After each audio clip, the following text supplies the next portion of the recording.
Welcome back to Old School Sports and our Out of the Park 24 baseball playthrough of the Cincinnati Reds. Thanks so much for watching our channel. We are getting very close to our goal of 1,000 subscribers. Really appreciate everyone who has started watching the channel over the last couple of months since OOTP 24 came out. And if you aren't a subscriber, would really appreciate it if you help us close in on that 1,000 subscriber goal. We were hoping to just get to it by the end of this year. Hopefully, barring something very strange, we'll get there in this month of May. So anything you can do to help us with that is appreciated. Always love to hear comments from viewers. We'll be talking about a couple of recent comments shortly. So the Reds are having a pretty good year here in 2026. We are 62-41, first place in the National League Central. You can see we're up 11 and a half games on the Pirates. So unlike last season, when on August 1st we were actually last place in the NL Central, about 7 games behind, and we somehow ended up finishing with a incredible finish to the season and not just winning the Central, but earning a first round bye. We're in a very different spot this year. As I mentioned, 11 and a half games up in the division. But when we look at the standings, we're in a really tight battle with both the Braves and the Dodgers to find out which two teams in the National League are going to have first round byes. And right now, we would be the odd team out. We are a game behind the Braves in the standings, and we are 3.5 games behind the Dodgers in the standings. The Dodgers kind of were running away with the best record in baseball, but they're 3-7 over their last 10, which has allowed the Braves and our Reds team, as well as the Royals, to likely be in a pretty interesting battle with them over the last 2 months of the season for the best record in baseball. And obviously would be great if we're able to have the best record in baseball. But at this point, the goal is really to just ensure that we get one of those 2 first-round byes. So just want to ensure that we get past the Braves or the Dodgers in the standings. In an effort to achieve that goal, did make a couple moves in July as we got closer to the trading deadline. We traded for Carson Kelly from the Marlins, who is hitting just a .182 in 55 at-bats with us, but has taken over as our starting catcher against right-handed pitching.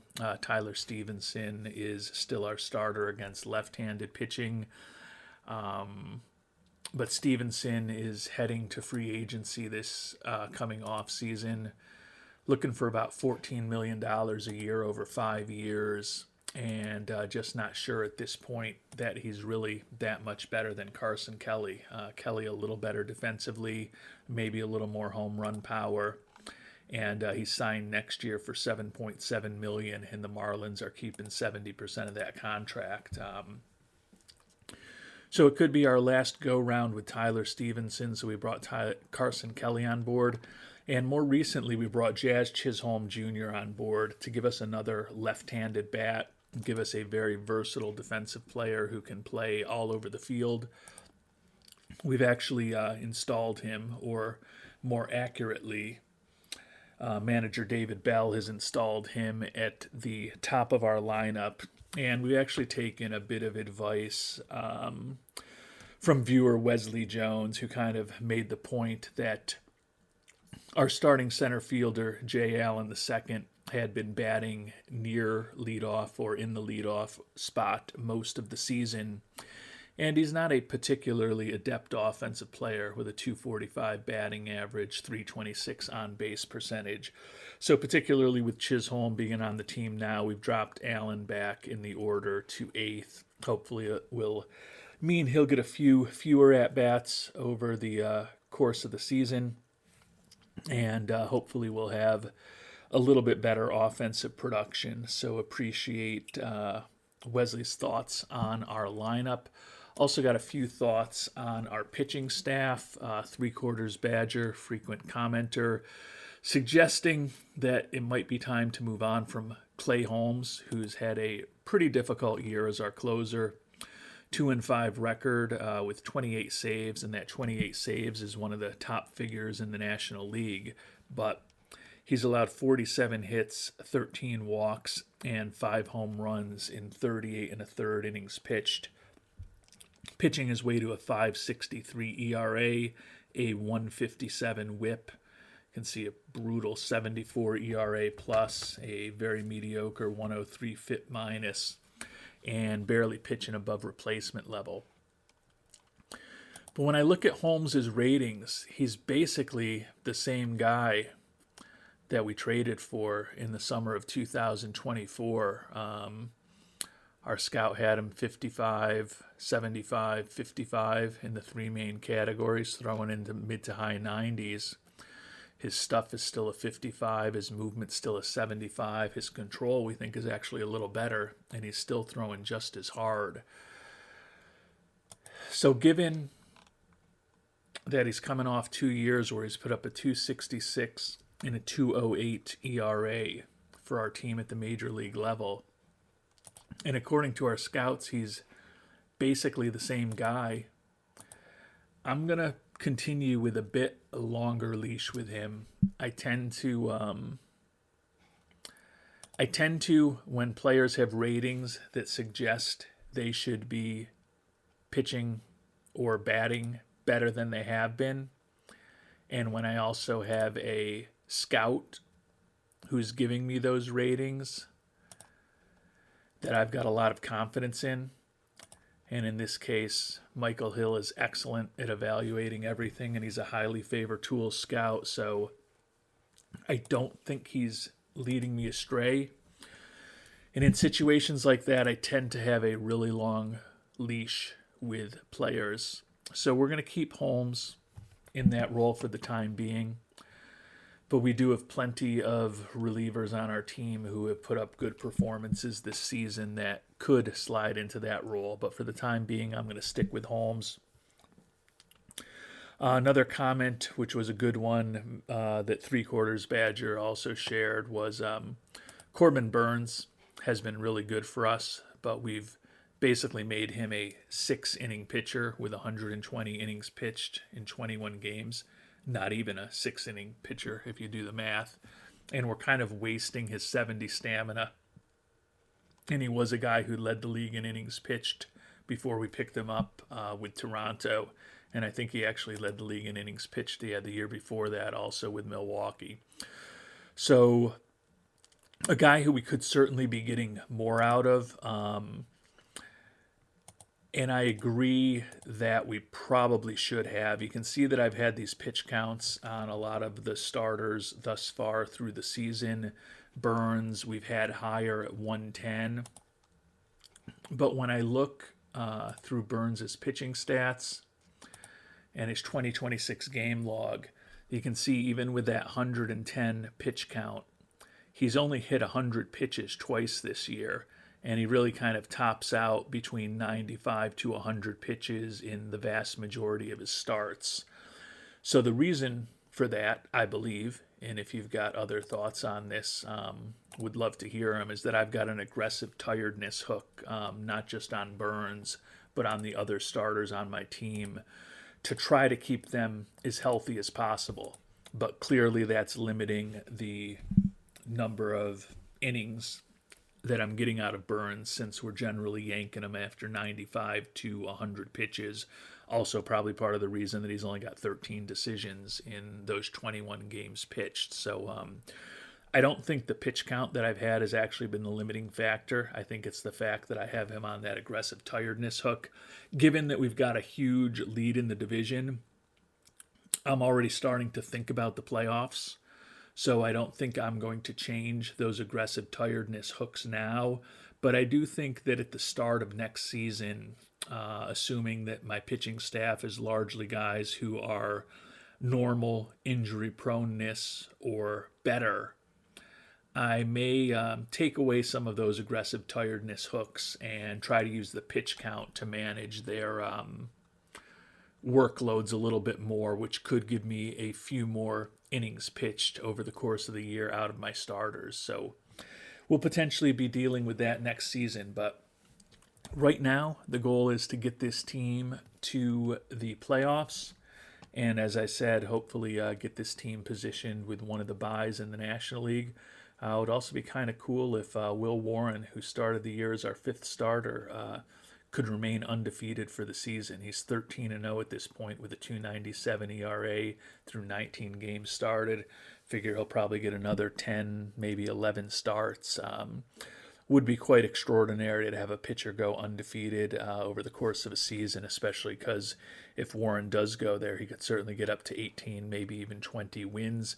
Don't think that's going to happen, but that would be a pretty interesting anomaly in the statistics if something like that were to occur. But probably by even talking about it right now, I'm guaranteeing that Warren will lose his next decision.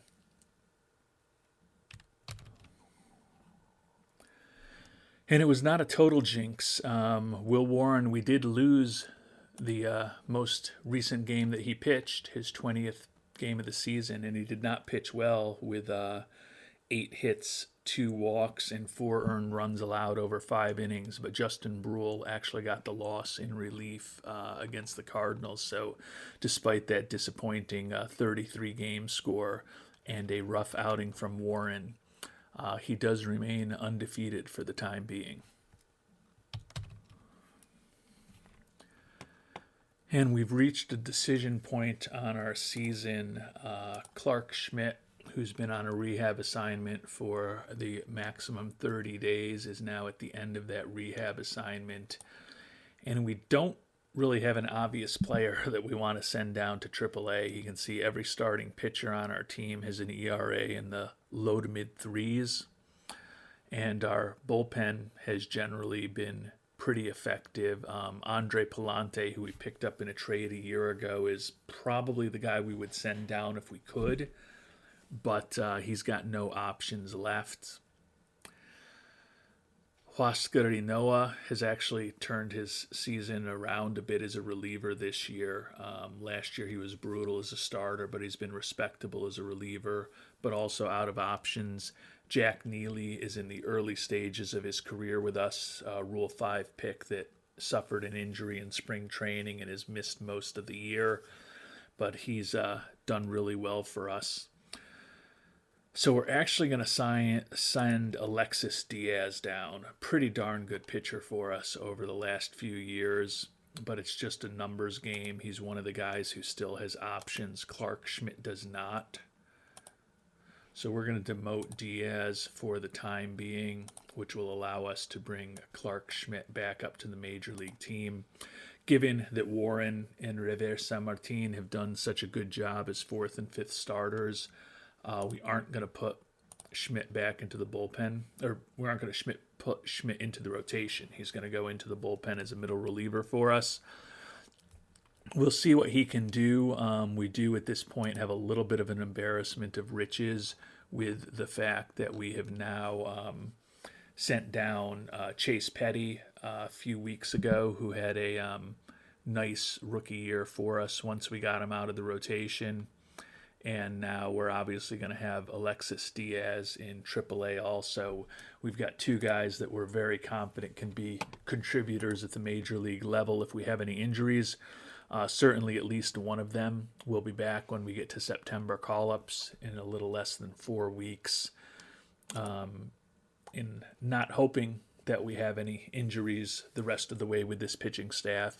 But if we do, I feel like we've got a lot of depth right now in AAA that could help us at the major league level. In the month of August, not going all that great for our Reds. We lost the first 2 games of the month to St. Louis. Then we did take a series against the Pirates 3-1, but lost an important series against the Braves, one of the teams we're battling for the best record in baseball with. Went on the road and lost a series to the Phillies.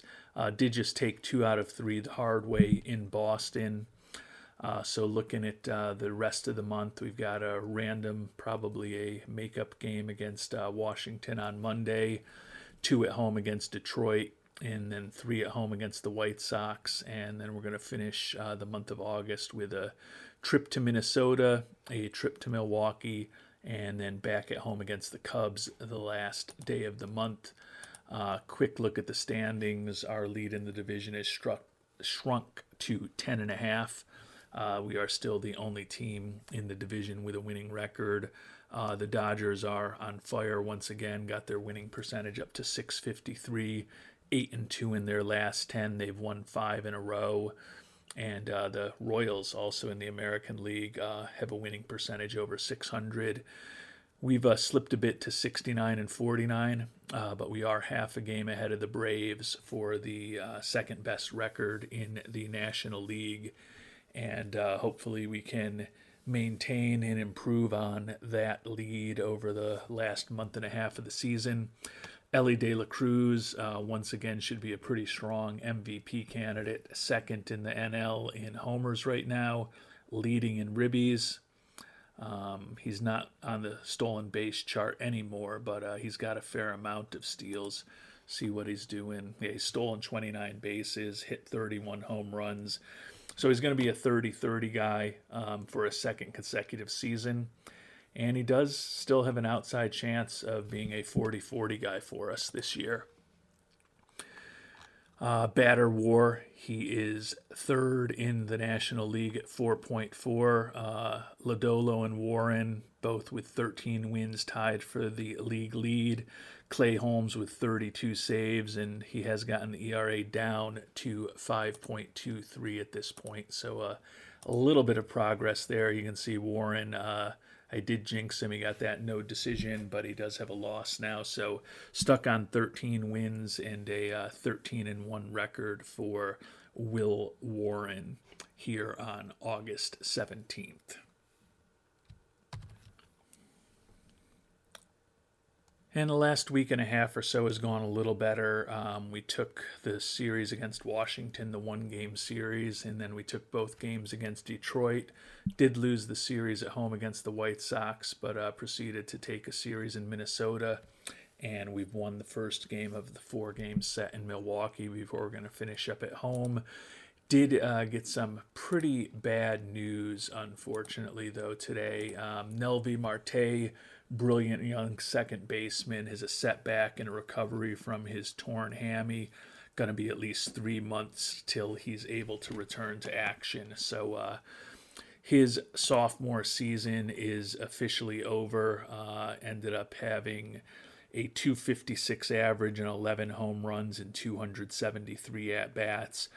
I guess it was a bit of a down year. Obviously, he had 30 home runs and 26 stolen bases as a rookie, 4.1 WAR on the season, and won a Silver Slugger for us last year as second base. So given that our goal is to hopefully win it all this year with this team, the loss of him is certainly going to hurt. We did fortunately have a pretty good prospect, quite honestly, the best prospect in our organization to bring up when he got hurt. Braylon Minier still looks like the number 17 prospect in baseball, and he's off to a respectable start at the major league level. .269 average, 14 doubles in 182 at-bats, only 5 home runs. Home run power is kind of the weakest of his batting ratings, but a 116 OPS plus, 118 WRC plus, and a 1.5 WAR. We've been playing him at second base and third base.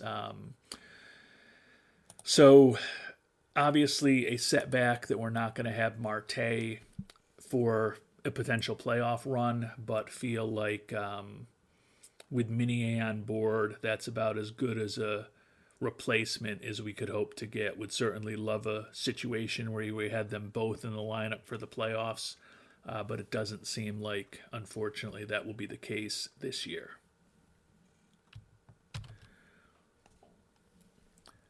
And we finished up the month of August, went 2-2 in the last 3 games. We ended up splitting the series in Milwaukee, 2 games each. Did win against Chicago the final day of the month. take a look at where we are in the standings as we get to September. Roster expansion, 78-54 record, up 13 on the Brewers. The Dodgers continue to play some incredible baseball. They're up 14.5 in their division, and they're now up 10.5 games on us for the best record in the National League. Fortunately for us, the Braves have really been struggling. They've lost 4 in a row, 2-8 in their last 10, and we are up 5.5 on the Braves for the second best record among division winners in the National League. So, although it wasn't a brilliant month for the Reds here in August, we kind of did what we needed to do. Don't have the second best record in the National League clinched by any stretch of the imagination, but to have had a 16-13 record and still opened up a pretty considerable lead on the Braves has to be viewed as a success. As September begins, we're 4th in the National League in runs scored, 1st in runs allowed. Starters ERA of 3.35 is the best in the league. Bullpen ERA also pretty solid. You can see we're basically top 5 or 6 in just about all of the pitching categories except for strikeouts. Pretty good defensively, and a middling to slightly above average offense, and a lot of success on the base paths and base running for our Reds. So it's been a pretty complete season. You can see even at 78-54, we're 4 games below our Pythagorean expectations. So hopefully we can have a big month of September, and hopefully those games in October aren't going to mean much to us. And you can see we do have a series against the Braves coming up. We've got a series against the Dodgers coming up. Very unlikely that we're going to be able to make up 10-plus games against the Dodgers, but it's conceivable that series against the Braves at the end of September into October could be an opportunity for us to clinch the first-round bye.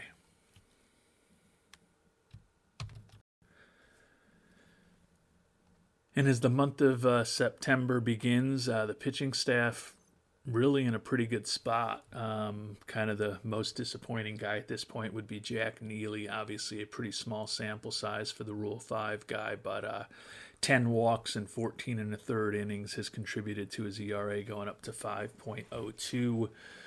Not going to let him go at this point. We've just got a month to keep him to kind of have his rights. We're going to keep Chase Petty down, like the fact that he's getting regular action as a starting pitcher in AAA. He'd be working out of the pen for us at the major league level with the effectiveness of our starters at this point. So if we were to have an injury, would love to bring him back up.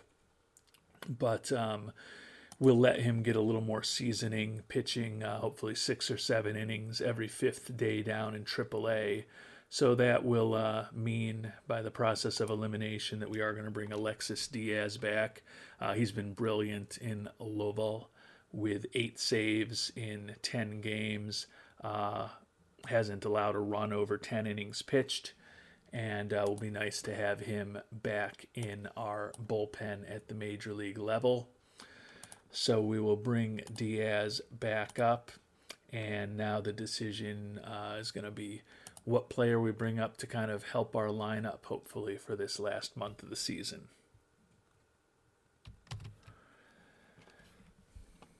And as far as the position players, we are going to bring up the young kind of corner utility man. He can play first, third, left, and right. Sal Stewart, number 79 prospect in baseball. Spent the year in AAA this year, hit .257, 18 home runs.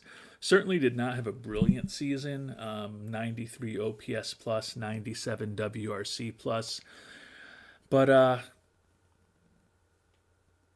kind of think he could be an interesting bat off the bench for us as a potential pinch hitter. Certainly looks like he's got a little bit of home run pop.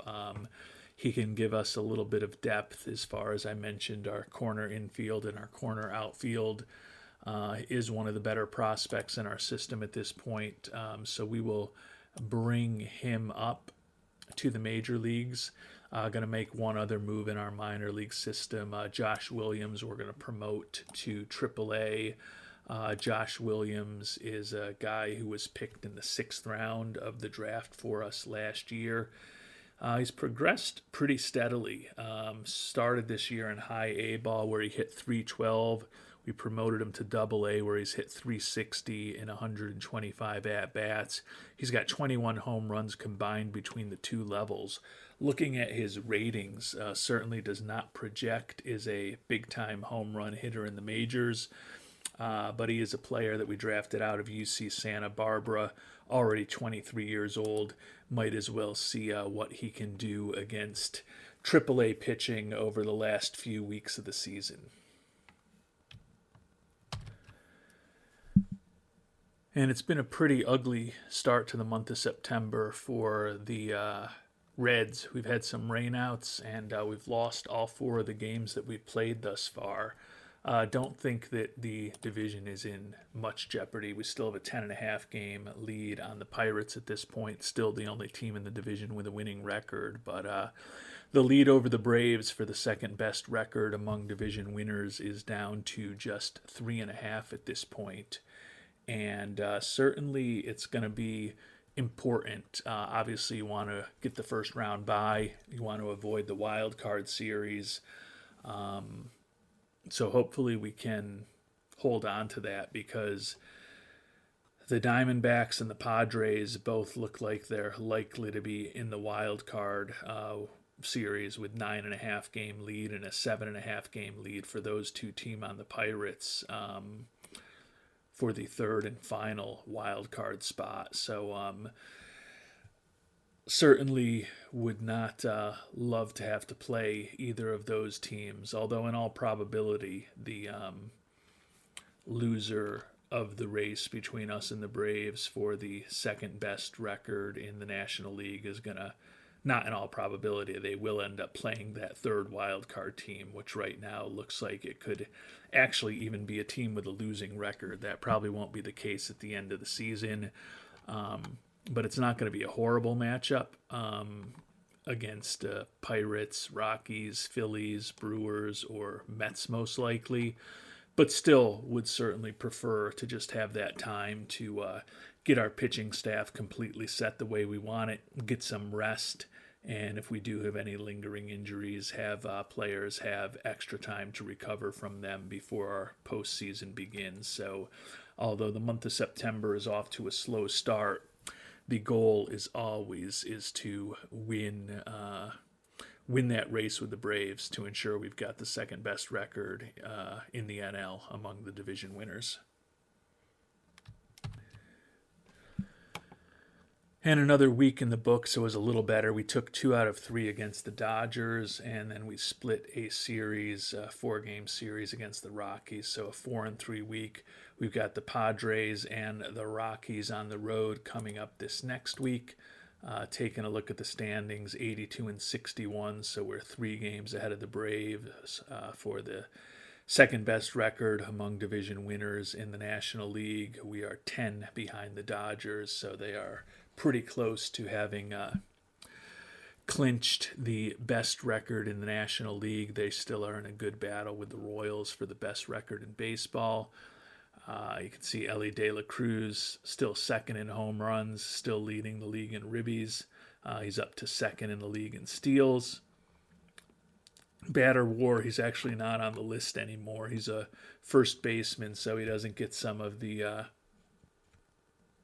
boost from good defensive stats at an important position that others might. ERA, Zach Gallen and Corbin Burns are now second and third in the league. Lodolo and Warren still tied for the league lead now with 14 wins, and Clay Holmes with 37 saves, although his ERA has ballooned to 5.88. So clearly he's had a rough outing or two recently. Taking a look at the game log, 4 earned runs in 2/3 of an inning his last time out. But he's been giving up runs pretty regularly. He's given up runs in 4 of his last 5 outings, 5 of his last 7 outings, which certainly is not what you want to see from your closer. You can see he's only gotten 3 saves in those last 7 outings. So for a guy who's usually coming in a big situation, he has not been doing the job. I'm at least going to see what David Bell thinks I should do at closer. Clay Holmes has been forced into that closer role recently. I am no longer going to force the role on him. We'll see what David Bell thinks we should do. And he wants to give Max Meyer a shot. Max Meyer has had a pretty good year for us. Guy we picked up in a trade with the Diamondbacks about a season and a half ago. He was okay with us last year with a 4.54 ERA. We even started him in 5 games. This year working completely out of the bullpen. 4-4 record with a save. Does have 55 strikeouts over 48 2/3 innings. Certainly has more than acceptable stuff and movement. A nice fastball, a really excellent slider as well. Extreme ground ball pitcher with good movement on his pitches. You can see that Bell's demoted Holmes all the way into a middle relief role, so he doesn't have a lot of confidence in him. And given that we could be playing some tight playoff games in just a few weeks, probably time to see what somebody else can do in that closer role. No guarantee that Holmes won't be back in the role in the postseason, but with his ERA lingering near 6, even Mr. Patient, me, has decided it's time to move on from Clay Holmes for at least a few weeks to see what someone else can do as a closer for us.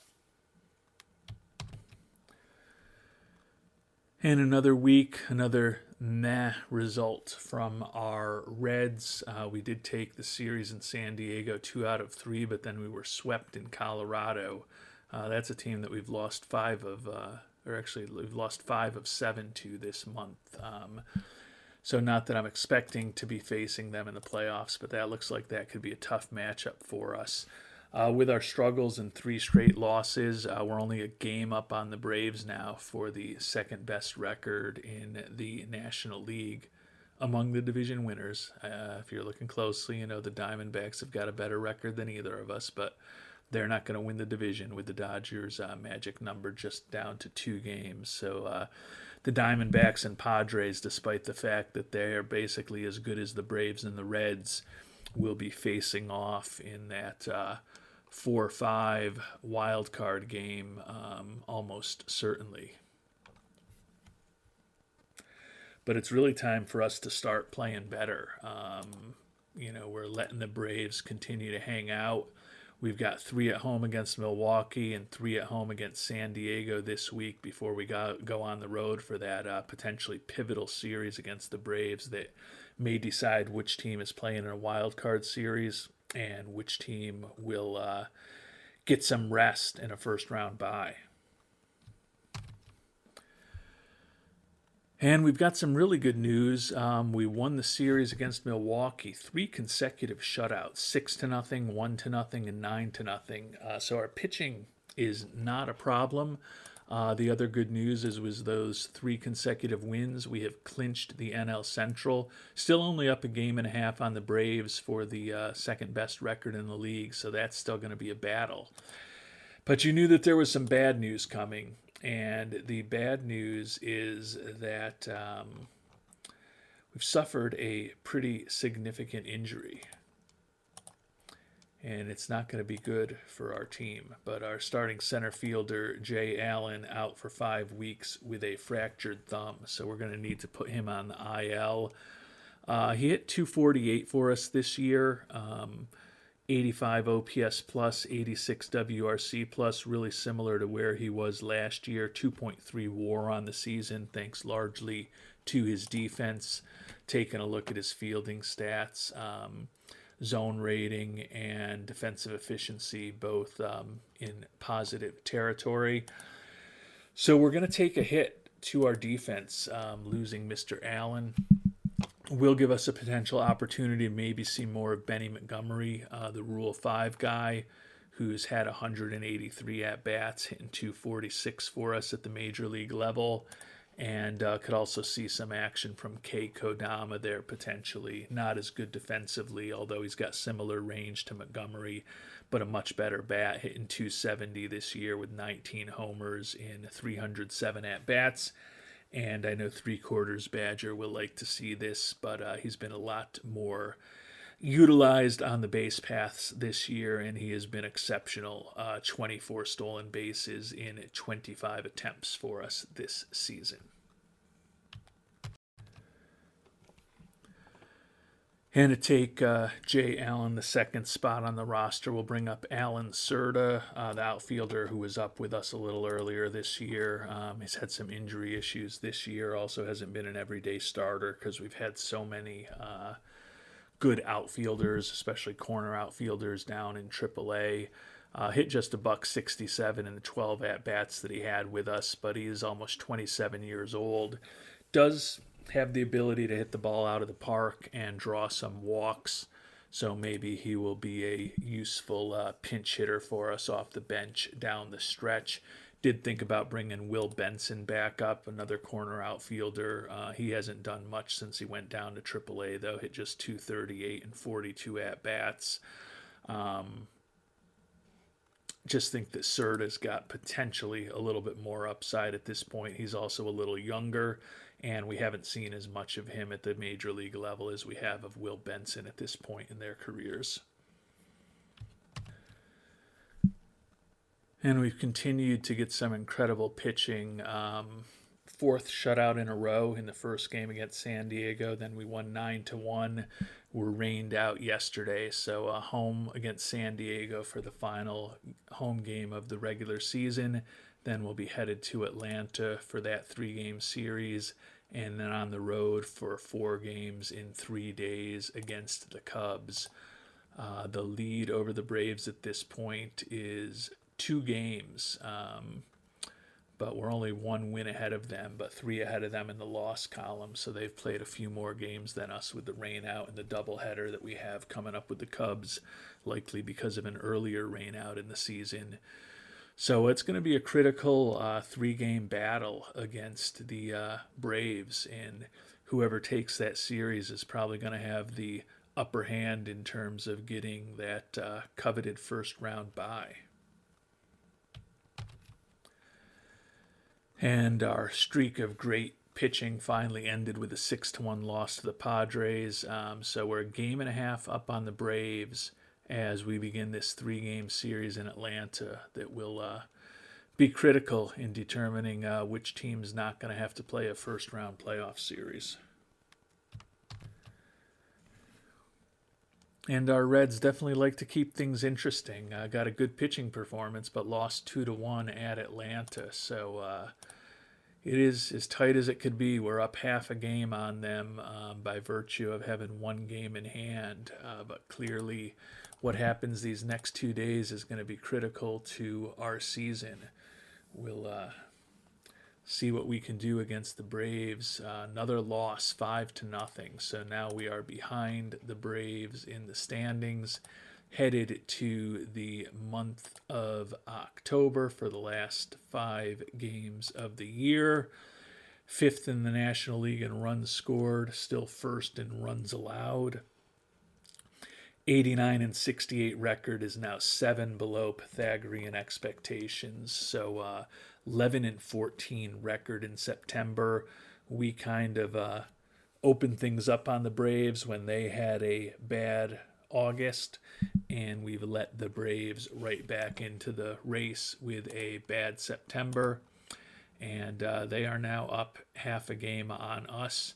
Clearly would love to get the rubber game in this series today to take a lead back before the final series of the season against the Cubs.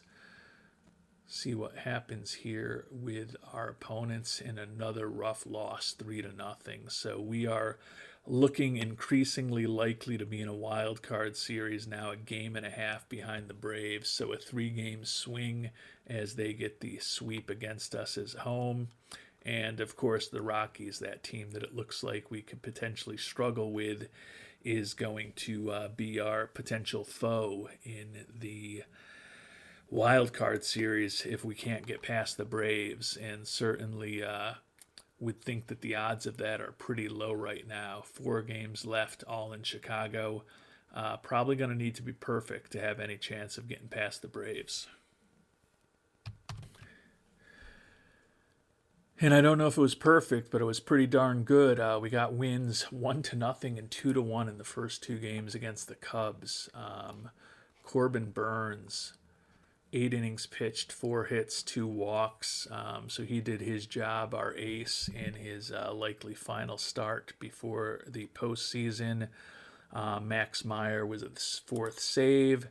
And then in the second game of the twin bill, Huascar Ynoa was pressed into starting duty and actually did respectively. Schmidt, Palante, and Meyer with his 5th save.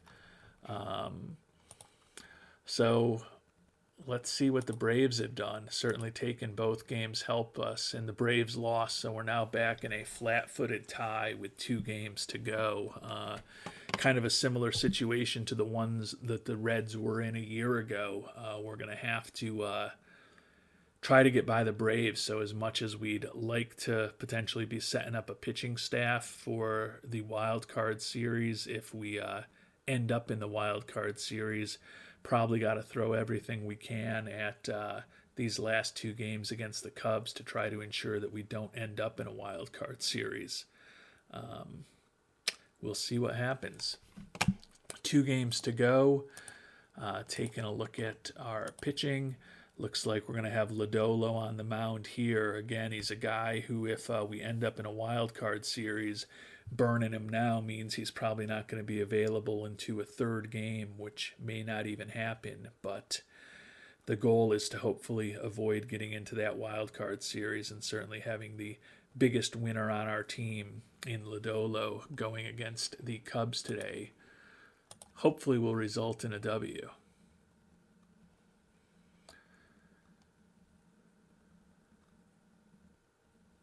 And you can see how slow my computer is running at this point as we're simulating lots of season-ending activities. 7-5 victory. So it was not a vintage performance. Kodama 1 for 3 with a home run. Hendrick with a 2-run triple. Lodolo did get the W. As I said, wasn't a vintage performance. 7 hits, 2 walks, 3 earned runs. But he does get his 17th win of the year, a save for Meyer, a hold for Meyer, and then Alexis Diaz came on to bail him out for the save after he walked a couple of batters. So take a look and see what the Braves did. And the Braves lost, so we are 92-69. We're a game up on the Braves. Let's look at that very important team-by-team tiebreaker. And our Cincinnati Reds are 1-5 against Atlanta. So they swept us in that series not that long ago. And then it looks like they also took 2 out of 3 against us. So we have to pitch our best pitcher, because if we end up in a flat-footed tie with the Braves, they are going to have the first-round bye. Looks like Zach Gallen with a 12-12 record, 3.12 ERA, going to get the opportunity to hopefully finish with a winning record here in his first season with us in Cincinnati. And if we can get Zach Gallen to a winning record on the regular season, that's going to mean we're going to have a 2nd consecutive NL Central title. We've already got a 3rd consecutive playoff appearance, and it'll be a 2nd consecutive first-round bye if Zach Gallen can pitch us to victory today.